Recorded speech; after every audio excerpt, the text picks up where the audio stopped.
Well, it's every championship make a lot of satisfaction for sure, because it's not easy. Everything can happen, and we don't have many opportunities in life to win a championship. And of course, when you make one, it's fantastic.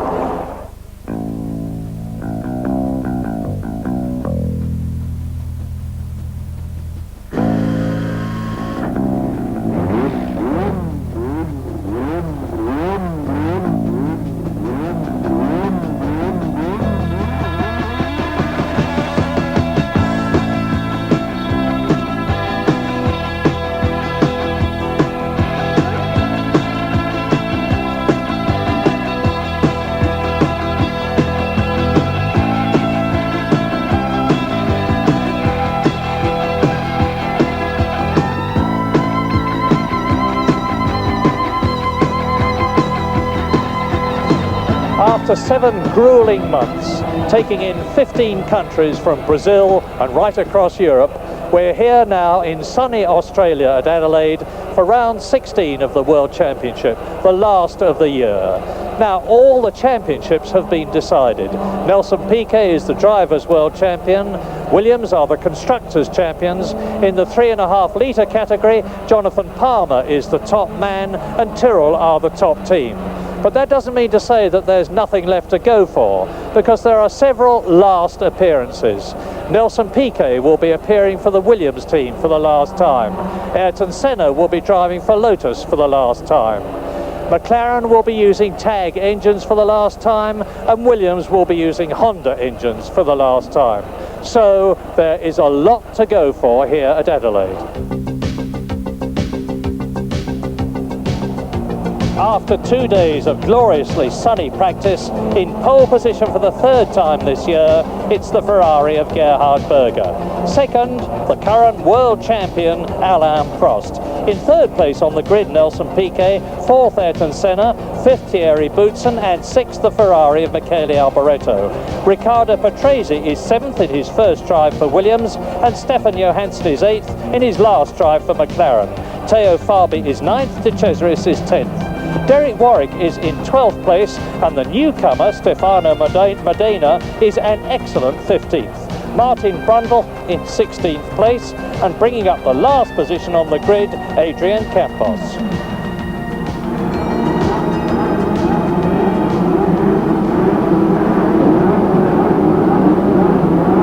So the Australian Grand Prix is go! Berger away beautifully, Piquet ahead of Prost, and Piquet tried to take the lead and doing so. What a fantastic start from Nelson Piquet, who leads Berger, Prost, Senna, Alboreto and Riccardo Patrese well up in the 2nd Williams. But Berger retakes the lead on the corner. And I saw somebody going to the wall towards the last third of the field, and it's one of the Minardis. It's Alessandro Nannini. Nannini out of the race, looked as if he'd hit the wall quite hard, but he seemed to be getting out of the car all right. So Berger has regained the lead from Nelson Piquet, who made such a blistering start. Ayrton Senna also moved up very well. Prost down in 4th place. Yes, Gerhard Berger has got the car for this circuit. It's set up beautifully. The Ferrari's got the power, and what's more, it's got the fuel efficiency too. So lap 1, Gerhard Berger leads Piquet, with Senna in 3rd position being taken by Prost, or Prost having a look as they come to the right-hander and streak away round towards the closing stages of lap 1 in this 82-lap race. But already Berger is showing signs of doing in Australia what he did in Japan, breaking clear in the early stages of the race, building up a cushion and then preserving it. Yes, Prost will be in more of a hurry than usual, I think, today to get up behind Berger, get clear of Senna and Piquet, because he doesn't want Berger to get too much of a lead.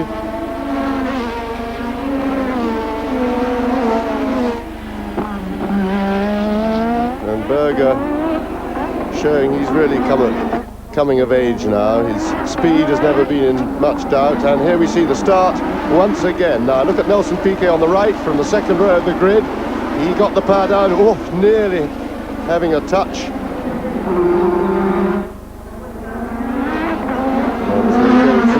Look, Modena in the middle there, and the Brabham made up a couple of places. Now Nannini, bang, into the wall there. Looks as if there was a bit of contact made in the middle of the pack, and Nannini was the unfortunate victim. And now it is Alain Prost who has got ahead of Senna, is fourth. Alboreto is fifth, Patrese is sixth, Boutsen is seventh, Johansson is eighth, and De Cesaris is ninth. So Prost is making his challenge, the man that many people fancy to win here this year, as he won last year and in so doing became world champion. Can't become world champion this year, of course, because number 6, Nelson Piquet, is the champion. But Prost, having scored a record number of Grand Prix wins, 28 of them, is out to go out on a high in his last drive for the McLaren team with tag engines. He's third. Now look at Michele Alboreto there. He is in fourth place ahead of Ayrton Senna. So Senna is dropping back through the field, and Riccardo Patrese behind him in sixth position is catching the Brazilian in the yellow Lotus Honda. Patrese in his first race for Williams, having been specially released by Bernie Ecclestone from the Brabham team. And you can see there is the Williams. It is inching up on the rear wing of Ayrton Senna. This is lap 6. Berger leads by 5.4 seconds. Piquet and Prost second and third virtually together. Alboreto, there he is in fourth position. In fifth place is Ayrton Senna, just ahead of Riccardo Patrese. Then it's Thierry Boutsen. Stefan Johansson is 8th. De Cesaris is 9th. Chiva is 10th. Fabi is 11th. And Stefano Modena is in 12th position in his first Grand Prix. And before Friday, he had never even sat in a Grand Prix car, let alone seen a Grand Prix. There he is, the third of those. That's De Cesaris. There is Chiva. There is Fabi, and there is Modena. Stefano Modena in his first Grand Prix. Now, it would seem that Prost can do nothing about Piquet. Alboreto can do nothing about Prost. Senna is dropping back. There's a 4 seconds gap between Alboreto in fourth place and Senna in fifth. But Riccardo Patrese is hanging on there in sixth position, still in the points in his first race for Williams. Stefan Johansson is right behind Patrese in seventh position.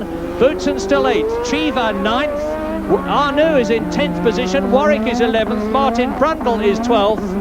And into the pits comes Modena.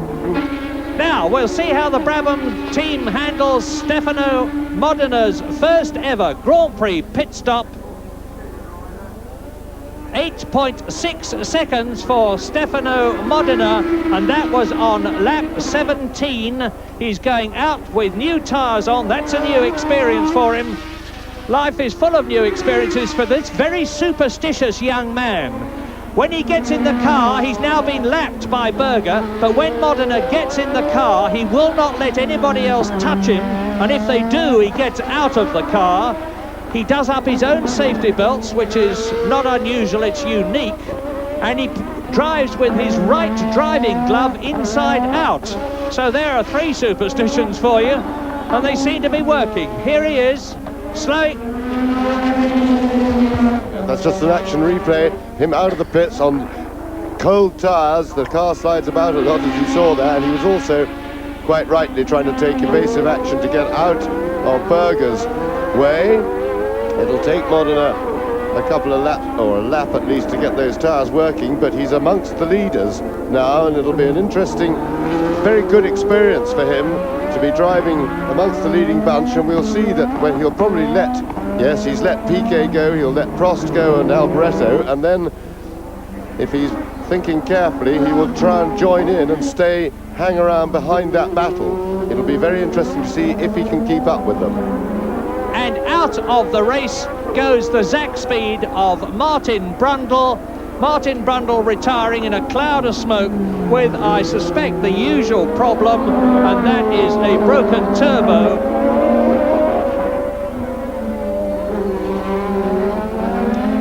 So an Austrian leads, a Brazilian is second, a Frenchman is third, an Italian is fourth, another Brazilian is in fifth place, and a Swede, Stefan Johansson, has now succeeded in getting past the Italian Riccardo Patrese into sixth place.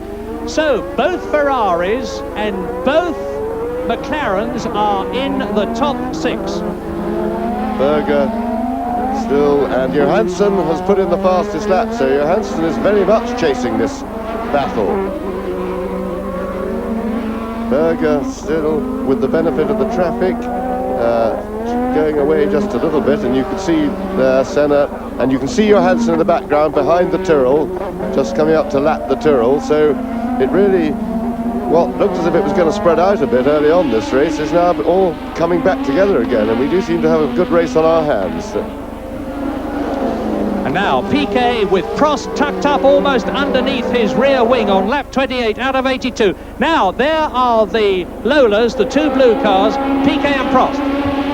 And Prost will be hoping for a chance with these two back markers ahead of Nelson Piquet, that maybe he can get a break, but of course the turbo-charged power carries them. There's Piquet pretty much past. Oh, it's all a bit messy, and this could be a chance for Prost, except of course he's still got Alliot in the way, so Piquet survives that little potential crisis. Things are getting frustrating for Prost, but he's not a man to let frustration overrule his head, and he's old enough and wise enough to be patient. But he's having terrible trouble. He can't get past Alliot, and Alliot's not been much help. And a mistake by Prost.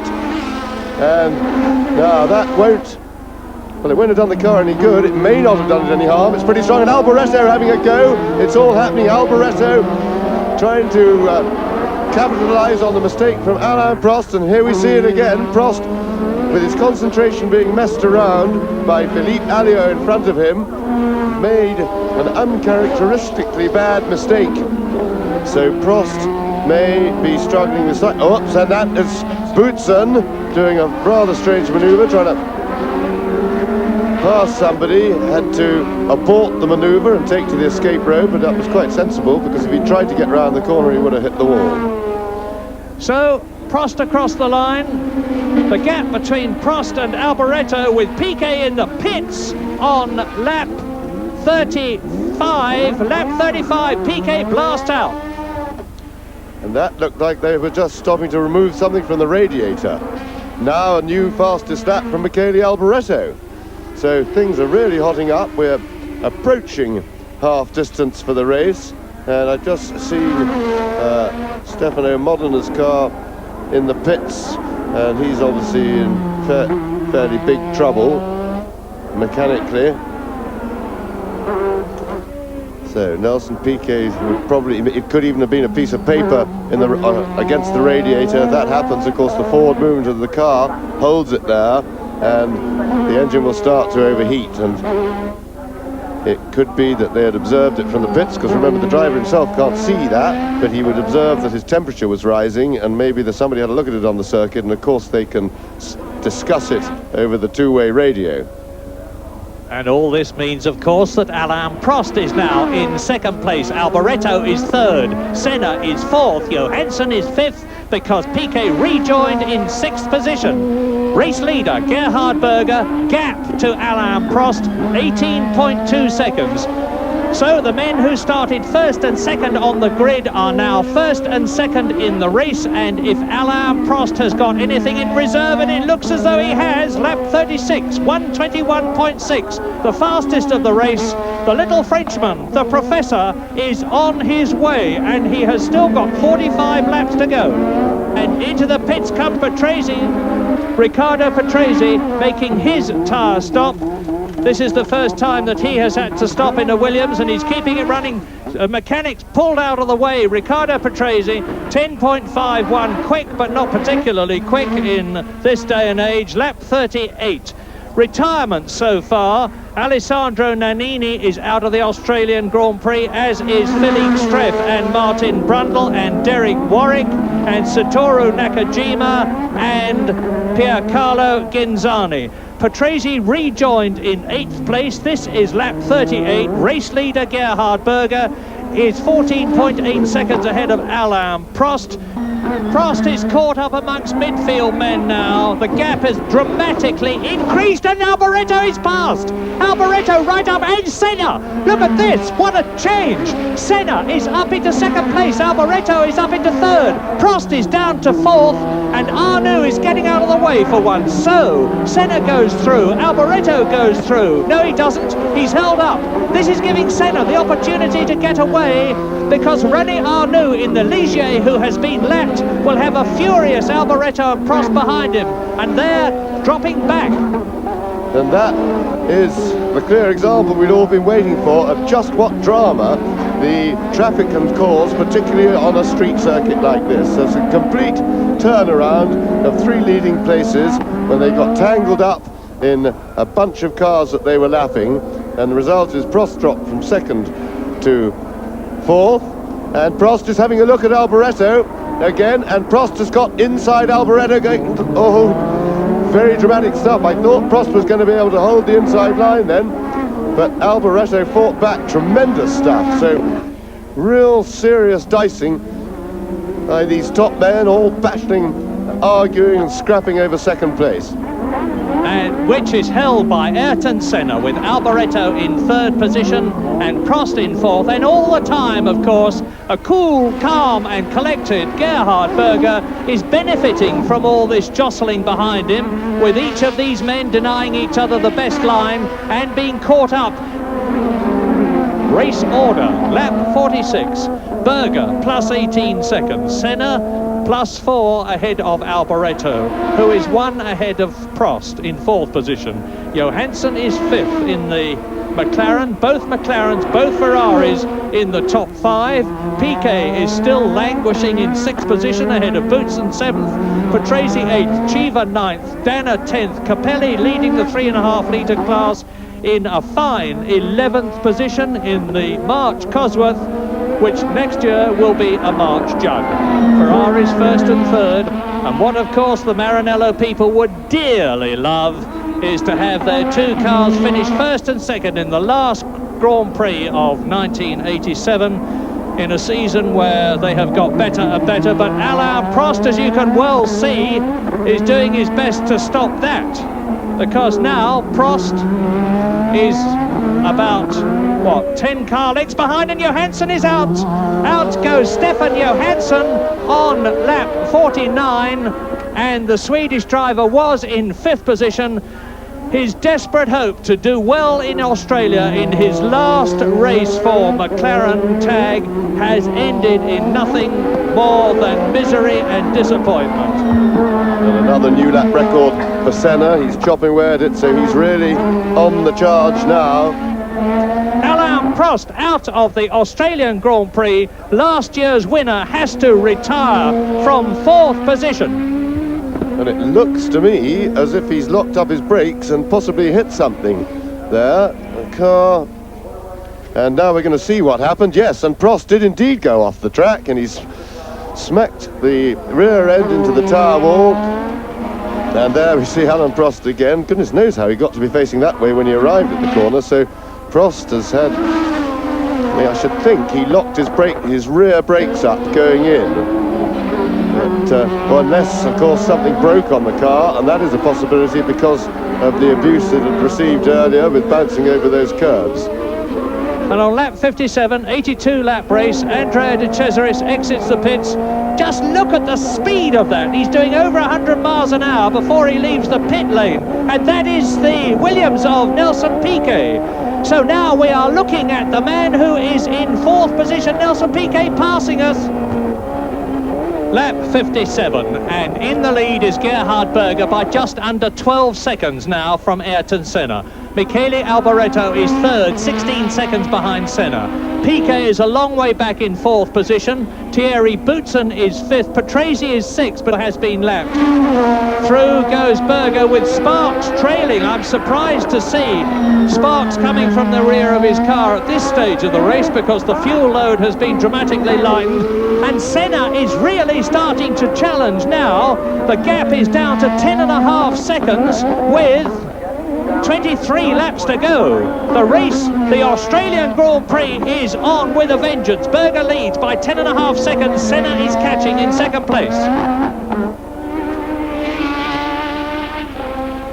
And there is the race leader, Alboreto third, Ferrari first and third then. Piquet, the world champion who failed in Japan, is not doing very well here. And look at those sparks, he's going to retire.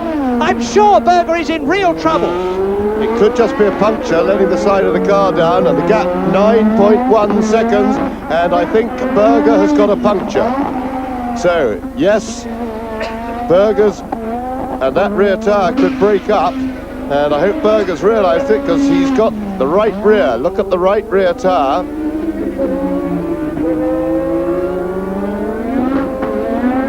The car is down that heel, that side, and he can still be pretty well off in this race if he can just get to the pits soon.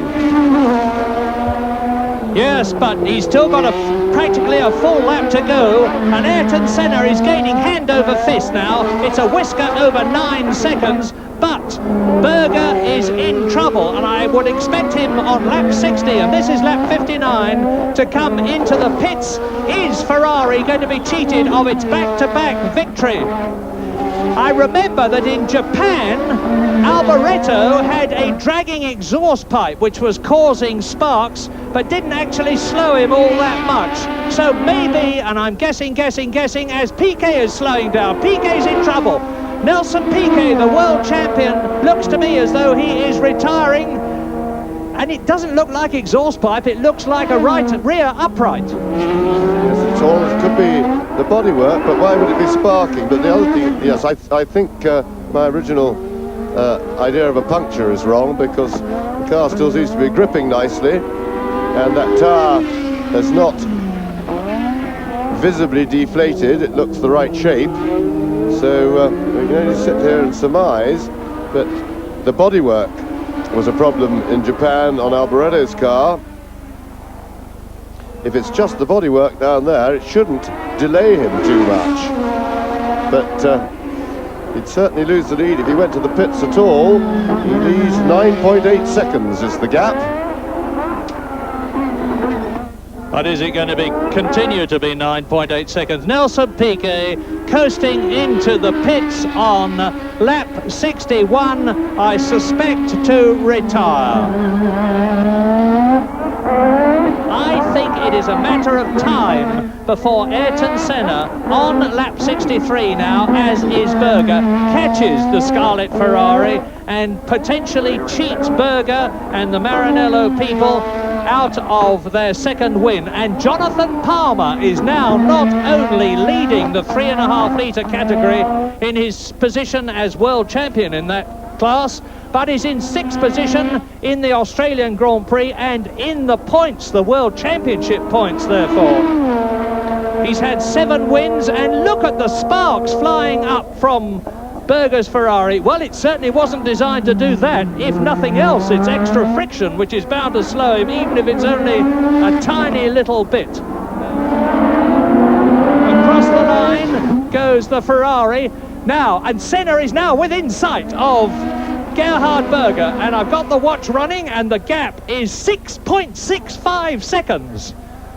And that's the reason Ayrton Senna on lap 63 has really pulled the Lotus bung out. 1 minute 20.456. That is the first racing lap at over 105 miles an hour that has ever happened at Adelaide. And Ayrton Senna, as I said before, has got the racing driver's ultimate stimulus. He can see the man that he's chasing, and he will be wanting to make that Scarlet Ferrari get bigger and bigger by getting closer and closer to it. Berger completing the lap now, and Senna exiting the hairpin now. Yes, and Berger, for the first time for quite a while, has appreciably extended his lead by just about a second. A slower lap then by Senna. I think probably just a little mistake somewhere, because he didn't have anybody to pass, and it looks to me as if that's demoralized Senna a little bit. He seems to be abandoning the real hard chase for the moment. He may be just looking after his car for another, having a little breather for another go at Berger. But Berger seems to have fought off the challenge most impressively. Somebody is off. There's a big bang down there. That looks like it's Patrese. It is Riccardo Patrese, and he was in 4th position. So that means to say that Jonathan Palmer moves up. Patrese is not going to finish well in his first drive for Williams. Gerhard Berger, let's go round with him, is on his last lap, a magnificent drive. Yes, indeed. It's all easy at the finish, but he really had to work hard for this win, and a tremendous finish to the season, really, for Ferrari, after a pretty sticky start with them. John Barnard, who was brought in as a guru after his great success with McLaren to put to rights the deficiencies of the Ferrari chassis, took longer than expected to do it. He always said it would take time, but now he, aided by Harvey Postlethwaite, has really got the car right. They got the reliability back on the car, and Berger also has made amends because he was in terrible trouble after throwing away the Portuguese Grand Prix, and then the very next weekend going off the road when in very strong position in the Spanish, filling the radiator with grass, which caused the engine to overheat and blow up. So, but he's come right back and won the last 2 races, and I should think Ferrari will go into hibernation for the winter in a much better mood all round. So, Gerhard Berger crosses the line after dominating the Australian Grand Prix from start to finish. But behind him, a sensation. Ayrton Senna finishes 2nd in his last Grand Prix for Lotus, but is disqualified as a result of a protest about oversized brakes cooling scoops. Tough indeed, but rules are rules. So that means Australia is Italy's dream. Berger's Ferrari first and Alboretto's Ferrari second. Boutsen takes 3rd place, Palmer moves up to 4th, his highest of 1987, Dalmas now a superb 5th, and Roberto Moreno gains a single World Championship point for the enthusiastic little French AGS team. Well done indeed. So the Williams men take the top 2 places in the Drivers' World Championship.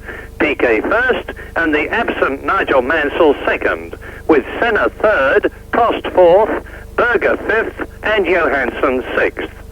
Williams handsomely win the Constructors' World Championship, but fail to achieve their objective of getting the highest ever points. Gerhard, a magnificent 2-in-a-row win for you, but we thought you were in trouble. What were the sparks that were coming out from the back of the car? I'm not sure. Maybe I have a problem with the exhaust, because the last 2 laps I had some funny noises on the engine. You had some funny feelings when you started the race. Were you well? Yes, today I was well. And you've proved it magnificently. Now, look forward to 1988. You're in a very good shape for that. Yeah, we will try hard over the winter to improve the car again, and then we try to catch the championship next year. Well, at the end of a magnificent 1987 season, I know that a lot of you in the past have enjoyed the musical highlights that we've shown you of the season's goings-on. And that's exactly what we're going to do now, to show you the best of 1987 as we look forward with you to a wonderful 1988 Grand Prix season.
Russell takes the lead.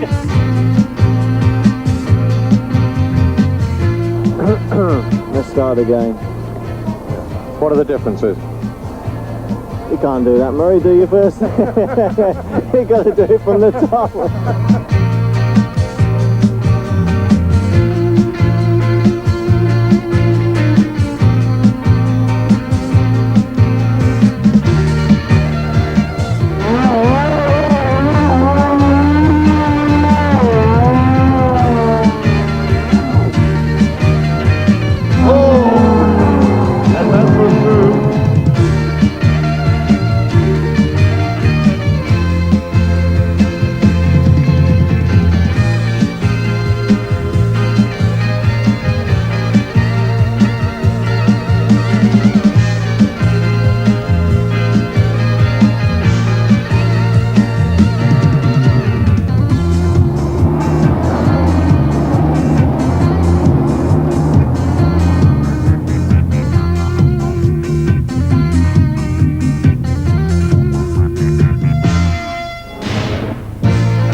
Look at him!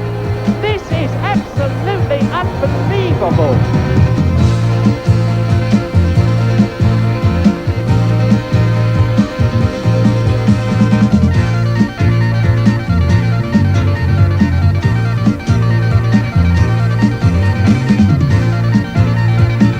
Right or wrong, here he is out of the last corner to win the Hungarian Grand Prix, his second Grand Prix victory in succession.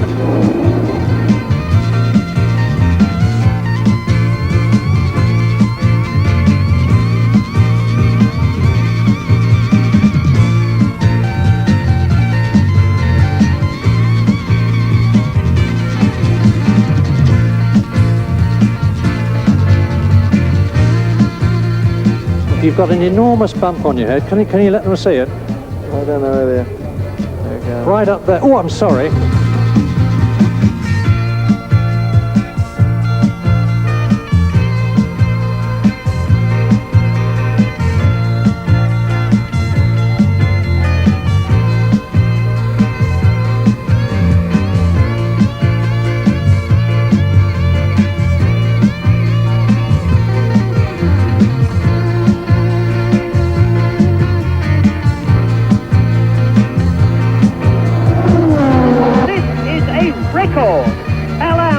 Wins his 28th Grand Prix, he knows it!